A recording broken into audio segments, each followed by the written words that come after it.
So like any living, breathing, theoretically carbon-based life form, I work way too much. So that means the time that I have to fish, especially during the week, is limited. Now, I really enjoy catfishing at night, find it's actually better, but what I don't like about it is I hate, especially on shore, stumbling around in the dark. I've tried the headlamps and the flashlights, the watch lights. Look, I've done it all, but in the end, no matter what I do, it feels like I'm wandering around in the woods looking for the Blair Witch. Seriously, what it feels like, I feel like that guy from the infomercial, you know, the before video where the dude's in black and white and he's sitting there and everything's falling and he's going, there's gotta be a better way. And as it turns out, there is. I did some research. I found some stuff. I built some stuff. I did the research, so you don't have to. Without further ado, let's talk about lighting and night fishing.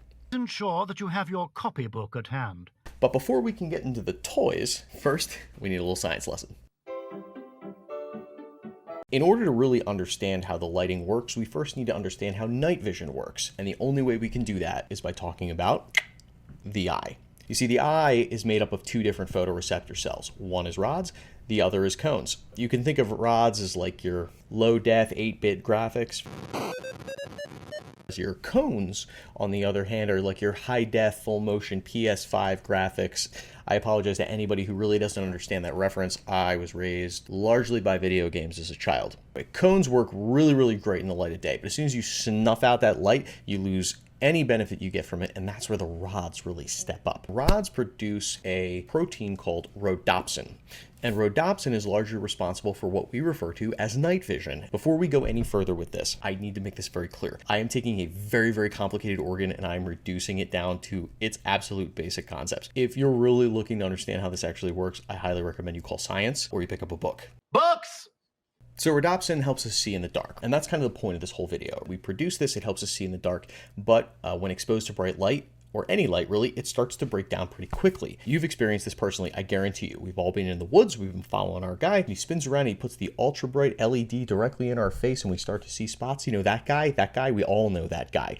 I'm experiencing a breakdown of rhodopsin right now. I'm surrounded by more light than I ever have been in my entire life. I'm lucky if I'm ever going to produce rhodopsin ever again. That brings me to my entire point. Rhodopsin generates slower than we might like. While our eyes will generally adjust to the dark after about a period of 5 minutes, it actually can take up to 30 to 45 minutes for our eyes to fully adjust. Night blindness is a pain in the neck. It makes it difficult to tie knots. It makes it difficult to bait hooks. It makes it nearly impossible to untangle that bird's nest in your bait caster that no matter what you do, it just keeps coming back. I mean, hang on, just sidebar with me for a quick second. Have you guys ever tried to pull a knot of braid out of a bait caster in the middle of the night in the dark? I mean, no matter what you do and how much you pull it, it just...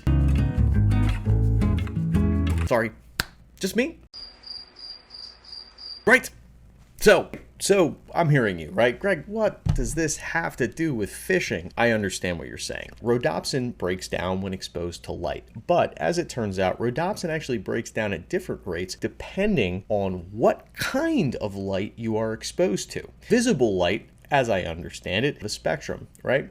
On the one hand, on the shorter, tighter waves, you've got UV. They break down rhodopsin at an incredibly fast rate. You will get accelerated night blindness by bathing in this light. And on the other side, you have your reds. These are longer wavelengths, actually have less of an impact on rhodopsin. Now, I can comfortably tell you that I have passed all of my high school and college science classes, but I will tell you that I learned way more about light reading the Brent Weeks novel, The Black Prism. And that explained more to me about how light works and how the spectrum works than I ever learned in school. I highly recommend you read it. I'm sorry, that was a distraction. I am an enormous dork. So color has a significant impact on your night vision. So there's actually another compelling reason to consider what kind of light you're using when you're going fishing. And while it's important to save your eyes, it's actually important also to keep the bugs away. Oh, not the bees! Not the bees! Insects are affected by a condition that we call photoaxis, an organism's movement in response to light. Unlike us mere mortals, bugs have this increased capacity to perceive UV light in a way that we just can't. UV light tends to draw insects at a much higher rate due to their perception, kind of like a moth to flame, right? Because moths are insects, right? So why? Well, I'm going to be honest, we're not really sure. So science has posited a number of reasons as to why that might be. It might indicate a mate. It might indicate the absence of predators, which is a fallacy because, as we all know, the predator was invisible. Now, I can't tell you this information, guys, without doing one other PSA, which is sort of a sub of our science lesson today. I promise I'm almost done. And I want to talk just a minute about mosquitoes. A lot of people are saying don't use UV, don't use blue because it attracts mosquitoes. That's actually misinformation. It's wrong. Contrary to other bugs, are actually less attracted to UV light and more attracted to carbon dioxide, as they have a tendency to feed off living organisms. So listen, if you're ready to say, hey, I'm not doing UV on my boat or my shore fishing experience because I want to be free from mosquitoes, you're actually better off holding your breath than you are at turning off your UV. Don't do that. That's a terrible idea. Taking all of this into account, considering what spectrum of light we're going to use and its effect on rhodopsin, as well as its effect on what kind of creeping horde it brings to us, right? So let's say, what is the best lighting for night fishing? The short answer to it, it's red.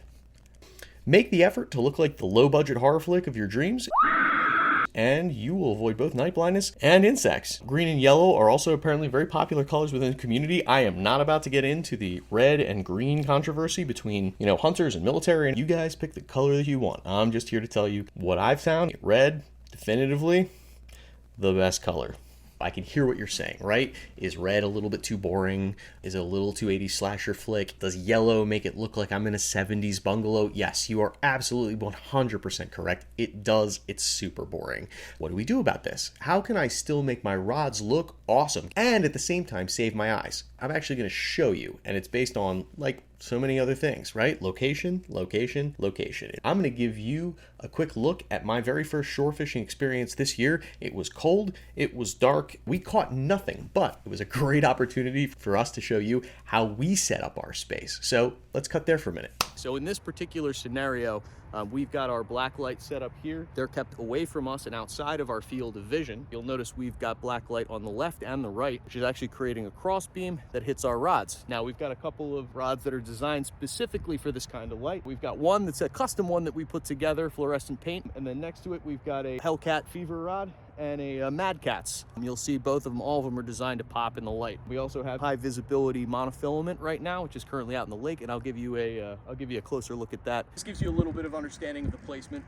with me in it. So right here, I brought this down a little bit for dramatic effect, but this is the telescoping red light that I was talking about that's going to provide kind of an area of effect around me that makes it a little bit easier for me to see. See, this is our kind of our mobile bait station here. We've got our extra whisker seeker rods, but all of our gear, all of our work, we're gonna do right from this spot. As I get in here and closer, the red light illuminates me almost as well as in white light. You can see any of the fine detail work that I need to do. Can largely be accomplished in red light as much as white. This is the UV side of our fishing experience. It's outside of the red light. And you'll notice over here, we've placed our two UV lights, which are throwing back here against our rods. The light keeps everything out of our eyes, illuminates this. Because we've got these equidistant and spaced apart from us, if the bugs come calling to the UV, they're staying here, they're actually parting. They're going here and staying away from our general pathway through. Not only are we giving a cinematic experience to our fishing, we're also keeping the bugs sort of out of our face. One other little piece that I wanted to share with you. So let's just assume for a second that your buddy lands a big fish, or worst case scenario, he puts a hook at his finger. We have one other little setup that we've done that gives us an opportunity to quickly illuminate the zone. Big fish, cinematic lighting. Pretty cool, right? So what the rugged, handsome man from the previous video was trying to articulate, we're going to give you a different view. Just imagine for a moment, this space is our shoreline. Up front by the water, we have our rod pod with our lines in the water. Down to the left, we place our bait station, well out of way of the rod pod. Next to the bait station, we had our telescoping light. This light provides a radius of red light where we're going to be doing most of our work. We place our UV floods just out of the red light at either side of the rod pod. When engaged, it creates a crossbeam that illuminates both the rod pod as well as our rods. We added an optional white light flood that, when activated, can provide bright light in the event of a catch or any other incident.